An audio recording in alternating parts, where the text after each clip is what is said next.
So we had a question about a clip that was surfacing from Nick Saban. Nick Saban was doing a speaking engagement last week, and he was with the high school coaches across the state of Alabama.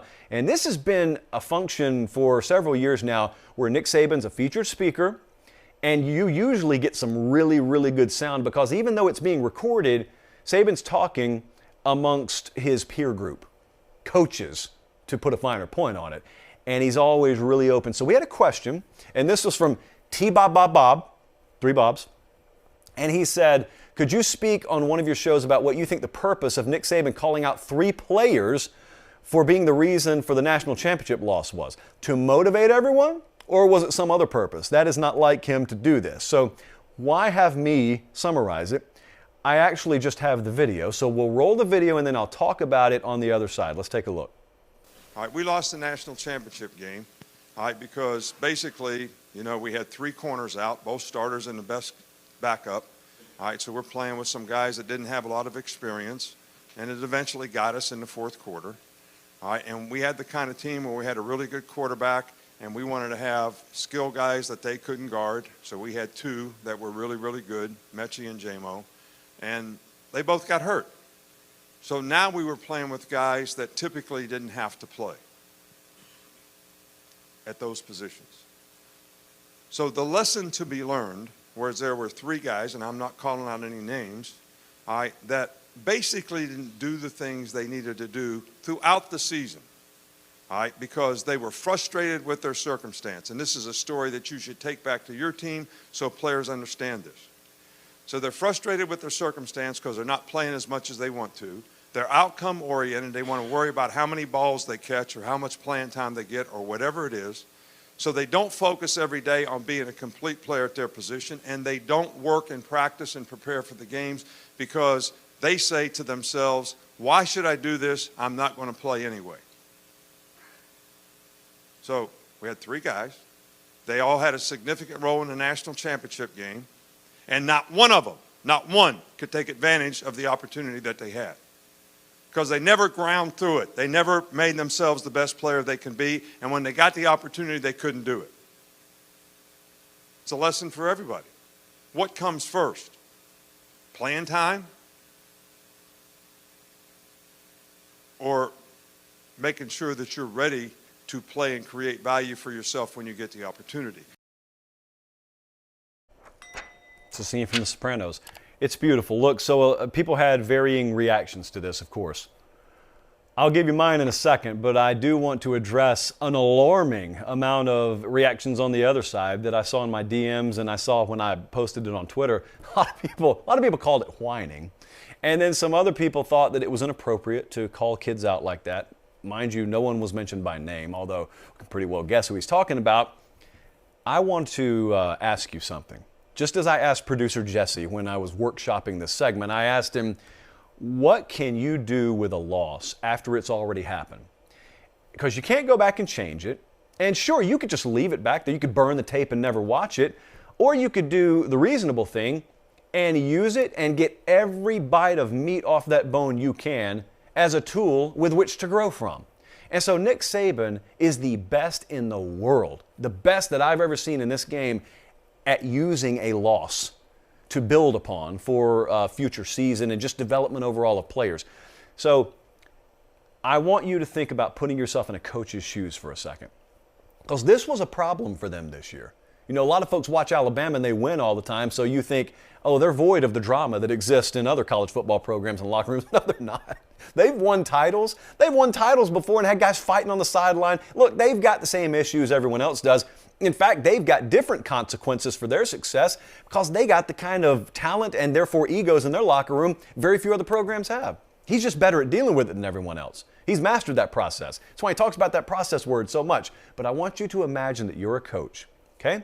And I want you to put yourself on the practice field one day and you've got all world talent coming in. Here's what those guys think.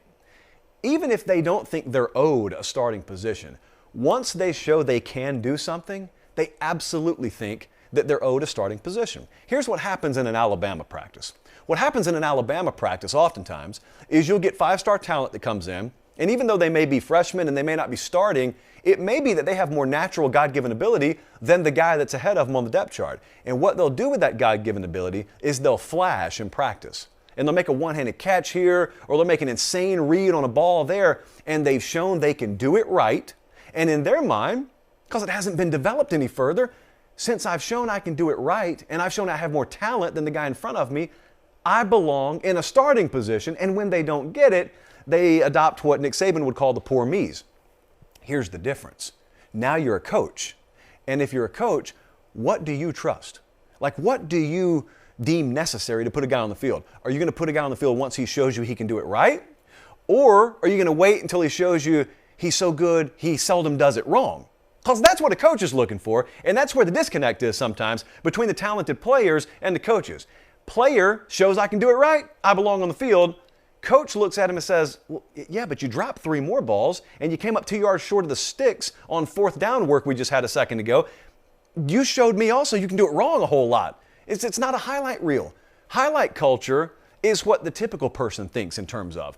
Coaches, when they watch film, they don't watch highlight reels. They watch every play. And that's why sometimes a guy that you think is ready to start and who himself thinks he's ready to start may not be ready to start. Well, they had this in their locker room this year. And you watch Alabama football this past year when you had Devontae Smith go off to the NFL draft, and you had, in the past couple of years, Jalen Waddle and Jerry Jeudy. You had all those guys, Henry Ruggs, they go off to the NFL draft. And then you brought in the number 1 ranked receiver class. And so a lot of people, I was one of them. A lot of folks thought those freshmen, just like those past freshmen, they will seamlessly transition, and by the midpoint of the season, they'll have 2 or 3 true freshmen starting for them. Well, it didn't happen that way.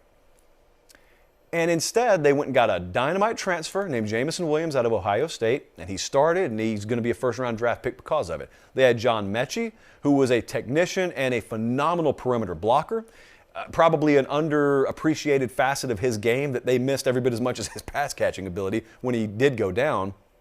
But then you think to yourself, well, certainly they're going to be okay because they have depth behind them. I remember all those 5-star rated kids. They weren't ready. They weren't ready. Now, you can either ask yourself, well, isn't that Nick Saban and his coaching staff's fault for not having them ready? Or you can say, well, maybe those kids can't be ready until mentally they are ready to be ready. There's only so much you can do at some point. Well, you can tell Nick Saban's got to that point. With those guys, it doesn't matter that they're still freshmen.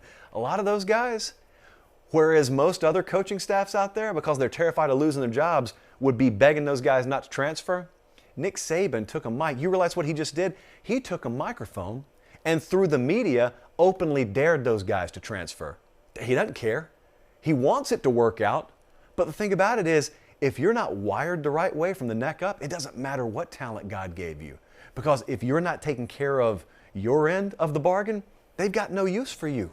And so Nick Saban takes the total opposite approach. It's what makes him one of the best of all time. Julio Jones told a story one time. Saban's first full recruiting cycle at Alabama, when he didn't even have any talent, the likes of which he has now in the locker room. He walks in Julio Jones' living room and says, I'm going to win with you, I'm going to win without you. I want you to be a part of what we do. It's going to happen either way. And Julio Jones commits to Alabama. It's always been that way with him. It's not changing. But right now, like what fascinates me about that whole thing is a lot of coaches would either remain mum on this. They certainly would never go public with it. And even in private conversations, they're probably baby guys along. And Nick Saban goes scorched earth and tells people in no uncertain terms, you're going to do it our way, or I don't need you here. Don't care how many stars were next to your name. You need to move on. And he just dares them. And the beauty of it is because it's a natural filtration process. It's the same way in recruiting. When you don't promise playing time and you tell guys you're going to have to compete against the best in the world to ever get on the field here, if that's not for you, Alabama's not for you, or Georgia's not for you, Ohio State's not for you. When you recruit like that, you filter out the guys who are mentally weak. But then sometimes guys get through that filter and then they're on campus and they're on your roster. Then you deal with it like this, because this is another filtration process. And the fact of the matter is everyone in that locker room knows who he's talking about, including the guys who are responsible for that statement. They're going to do one of two things. They will respond overwhelmingly positive to it and they'll be better for it. And 2 years from now, when they're playing for another title, ESPN will do a pre-game feature where those kids are telling you, boy, I hated it at the time. That was one of the best things that ever happened. That's where my career turned. That'll happen, or they'll transfer after spring practice. One of the two things will happen. So what he wants to know is he wants to know now. He's not interested in having dead weight on his roster for another 2 years, and then, you kind of got a guy who never fulfilled expectations, but he just took up a scholarship for 3 or 4 years. Not the way it's going to happen at Alabama. So there's going to be that filtration process. That's all that was. So to answer the question from T-Bob, I wasn't surprised at all. He does this. He just doesn't do it routinely because it has to maintain its impact when it does happen. But I loved it. Like, I'm always for coaches doing that. This is a bottom line business. You cannot ask to be treated like a grown man, but then when you don't do what grown men are supposed to do, expect to be treated like a kid. You got to choose one lane or the other. If you want to be treated like a kid, that's cool. You're not going to get a scholarship there. But if you're full ride scholarship to play football at Alabama, your days of being a boy are in high school. Like, this is grown man time. And if you don't fulfill your end of the deal, when they're giving you every tool imaginable to succeed, you're going to get called out. And you either deal with it and grow from it, or you hit the road and go find somewhere else to play. I think that's fair. The worst part is when someone's not clear and not brutally honest with you. That's the worst place to be in. There's no doubt where Nick Saban stands when it comes to any of those guys he called out. No doubt whatsoever. Ball's in their court, always has been, always will be.